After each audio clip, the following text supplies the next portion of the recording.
Udaipur Dhwajnagar Don Bosco স্কুলের সামনে জাতীয় সড়কে বাইক দুর্ঘটনায় মৃত এক আহত এক।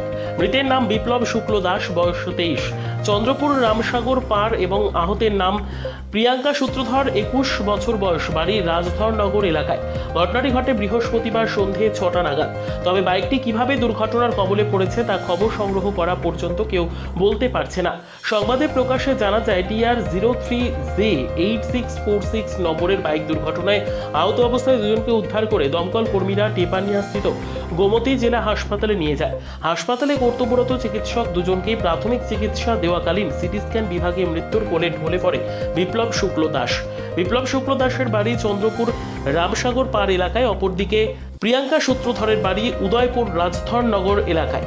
এদিকে ঘটনার খবর পেয়ে ছুটে যায় রাধাকিশোরপুর পুলিশ। বিপ্লব শুক্ল দাসের মৃত্যুতে মায়া কান্নায় জড়িয়ে পড়ল তার মা।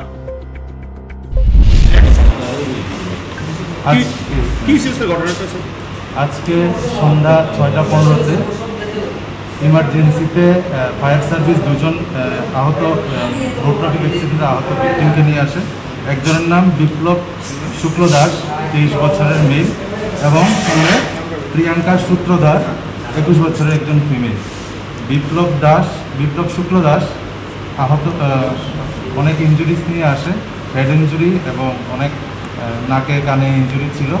আমরা এখানে চিকিৎসা করার পর অনেক ইনভেস্টিগেশন করি, কিন্তু আলটিমেটলি পেশেন্টটাকে আমরা বাঁচাতে পারিনি, পেশেন্ট এক্সপায়ার করে। প্রিয়াঙ্কা সূত্রধর, 21 ইয়ার্স ফিমেল, এখনো পর্যন্ত গোমতী হসপিটালে চিকিৎসা যায়। স্যার, ফায়ার সার্ভিস নিয়েছে কি, মানে কি শুনতে পেরেছেন যে রোড ট্রাফিক অ্যাক্সিডেন্ট হয়?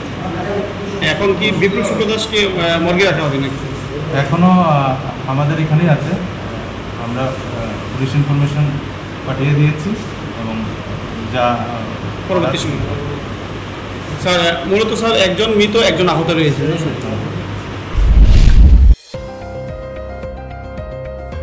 নিজস্ব প্রতিনিধির রিপোর্ট, দুরন্ত টিভি।